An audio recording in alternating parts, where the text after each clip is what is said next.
Boa noite. Vamos conversar hoje a respeito do recurso de apelação. Muito bem. Então, o que eu tenho que falar para vocês num primeiro lugar? A questão do cabimento. Cabe apelação da sentença. A sentença é aquela decisão proferida no primeiro grau que encerra o processo com resolução do mérito, ou seja, uma sentença definitiva, ou sem resolução do mérito, ou seja, uma sentença terminativa. Tanto da sentença definitiva quanto da terminativa, o recurso cabível é a apelação. Essa era a apelação que vinha lá do CPC de 73, que no CPC de 2015 continua exatamente a mesma coisa, com uma diferença. Hoje, no CPC de 2015, houve o alargamento da hipótese de cabimento da apelação. Então, hoje nós temos que a apelação, nós podemos interpô-la tanto da decisão do primeiro grau, que será essa sentença terminativa ou definitiva, quanto de decisões interlocutórias havidas ao longo do processo, as quais não estavam contempladas no rol do artigo 1015, que prevê o agravo de instrumento. Explico. A decisão interlocutória, o recurso cabível é agravo de instrumento.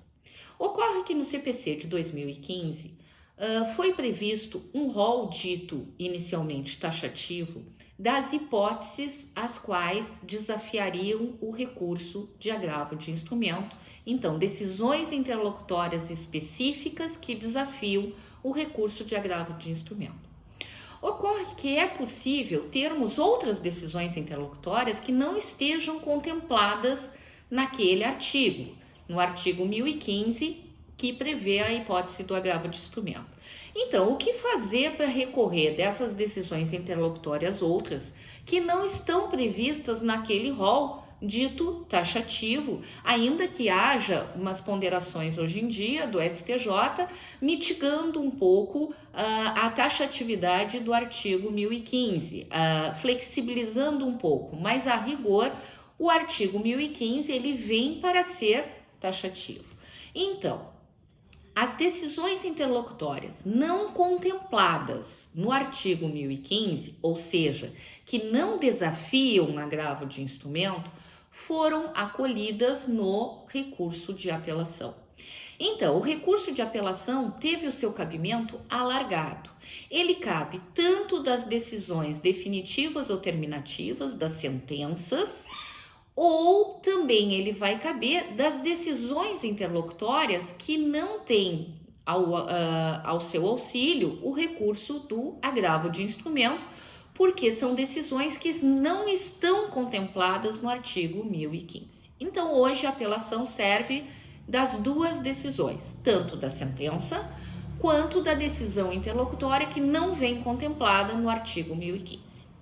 A partir dessa decisão interlocutória que não está contemplada no artigo 1015, algumas considerações. Como fazer para recorrer na apelação? Muito bem, essas decisões interlocutórias, elas são tomadas ao longo do processo. Havia inicialmente, logo que saiu o CPC, a ideia de que assim que essa decisão fosse proferida ao longo do processo, haveria a necessidade de protestá-la, para que não precluísse e para que fosse assegurado o recurso de apelação a partir dessa decisão. Isso não procede.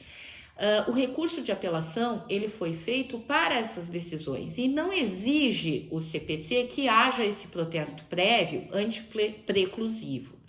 Então, as decisões havidas ao longo do processo, elas não podem ser atacadas pelo agravo de instrumento, que seria o recurso cabível das decisões interlocutórias, porque não figuram no artigo 1015. O que fazer? No momento em que sai a decisão final, se a parte assim se interessar, ela vai poder trazer essa decisão interlocutória novamente à discussão. No caso, novamente não seria o caso, né? Porque não houve uma contraposição durante o processo, mas ela foi pedida no processo e ela foi denegada.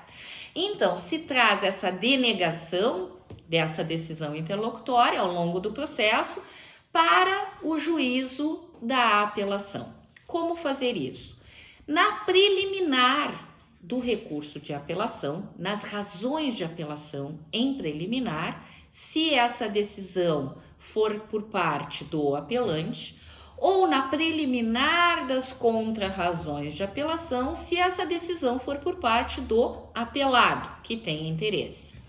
Tem que ser revista, tem que ser recolocado. Então, antes de começarmos a discussão do mérito, antes de começarmos a discussão da sentença propriamente dita, se traz à baila a discussão dessa decisão interlocutória que ao longo do processo foi proferida e que ficou latente, ficou esperando para ver uma revisão a posteriori. Muito bem.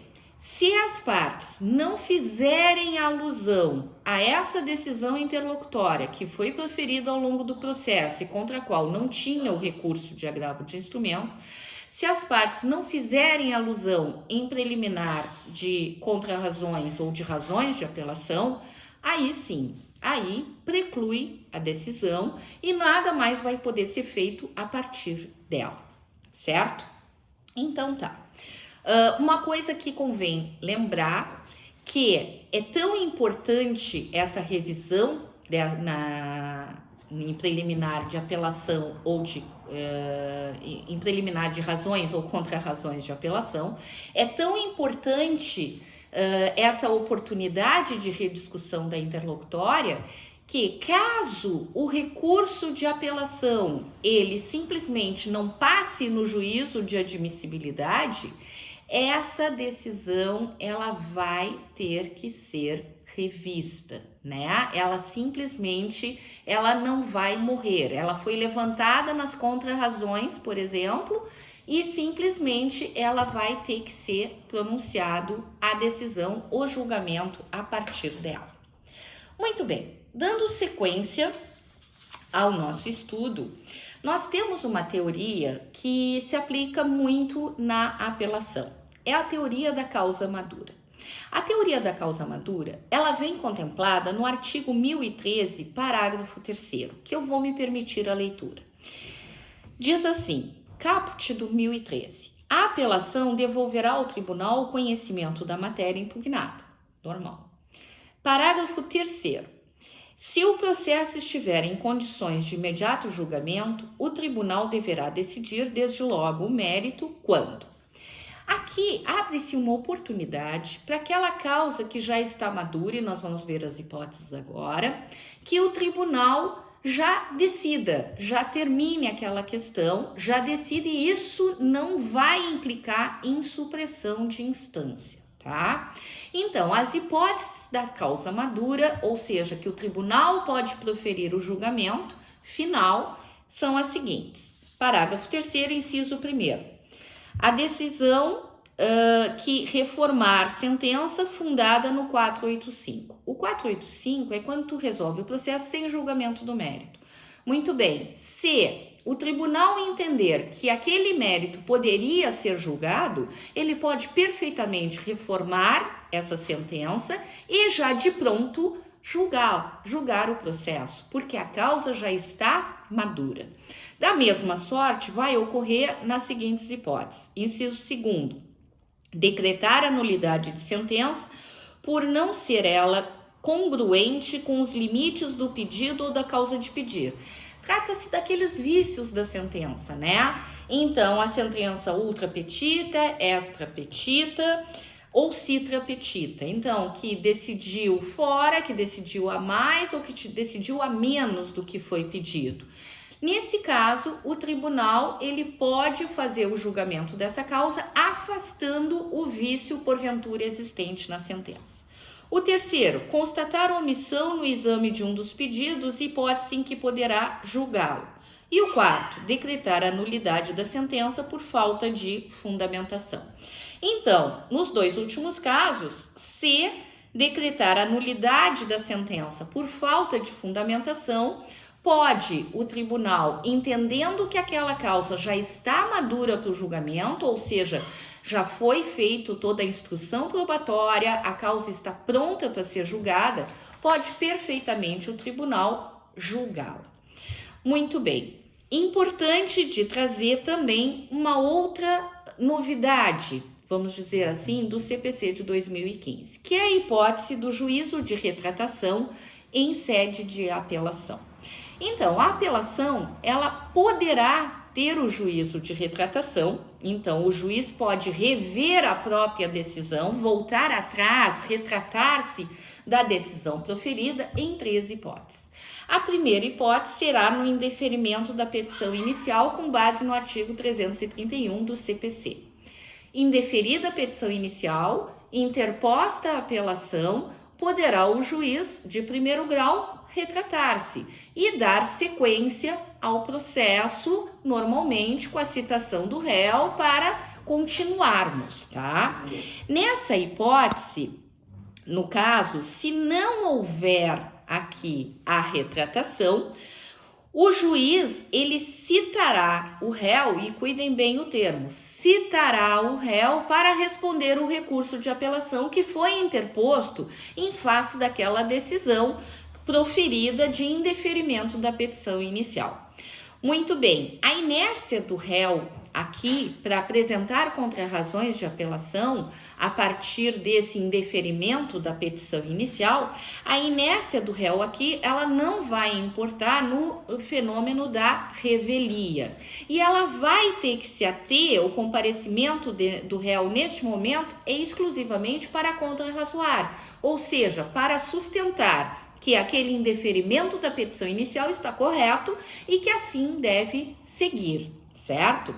Bom, se o tribunal reformar aquela decisão de indeferimento da petição inicial, o prazo do réu para contestar vai começar a fluir a partir da audiência, aquela lá do 334, que deverá ser aprazada caso haja interesse de ambas as partes. Segue o processo, seu fluxo normal, certo? Muito bem. Uma segunda hipótese que cabe o juízo de retratação é no caso da improcedência liminar, que vem lá no 332 do CPC, conhecida como sentença prima facie.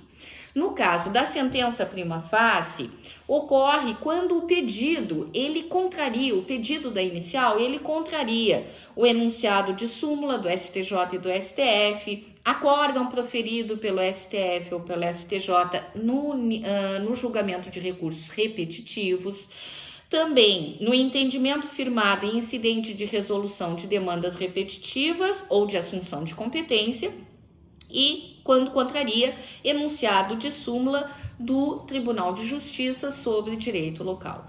Nessas hipóteses, é possível o juiz proferir essa sentença prima facie, até sem a citação do réu, simplesmente se o pedido envolver um desses casos e, havendo recurso de apelação, pode perfeitamente o juiz retratar-se e seguir a ação normalmente ou tomar aquelas providências que eu já falei anteriormente. E da mesma sorte, as sentenças terminativas, por força do artigo 485, parágrafo 7º do CPC, que interposta a apelação, o juiz pode retratar-se, então, no prazo de 5 dias.